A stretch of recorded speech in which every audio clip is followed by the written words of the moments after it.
Pakistan peoples party की senator शेर रहमान ने वाज़ेह किया है कि लीगी रहनुमाओं के बयानात से जाहिर हो रहा है कि वो विफाक में पीपल्स पार्टी से इत्तेहाद तोड़ना चाहते हैं। सेनेट में पीपी की हिमायत के बगैर कोई कानून साजी मुमकिन नहीं। माफी तलाफी तो एक तरफ, लेकिन मेरा ये कहना है और हर जियाले का के जज्बात मजरू नहीं होंगे कि आप आला क़यादत, हमारे नौजवान चेयरमैन, उनकी बहन आसिफा भुट्टो ज़रदारी जो अब खातून अव्वल है मुल्क की, आप उनको बिल्कुल बेवजह आप उनको तनकीद का निशाना बनाएंगे,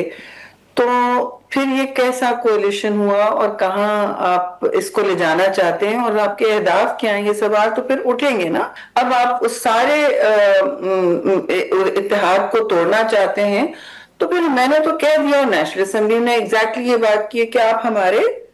हमारी शमूलियत को कोलिशन बेंचेस पर बिल्कुल फॉर ग्रांटेड ना लें और ना सोचें कि आप जो चाहे करें, हम आके आपके लिए आपको मुस्तहकम करेंगे, आपके लिए बैसाखी बनेंगे। चलिए, आपको जरूरत नहीं है, मैं आपकी मर्जी, लेकिन सेनेट में मैं याद दिलाऊंगी कि हम सबसे बड़ी पार्टी हैं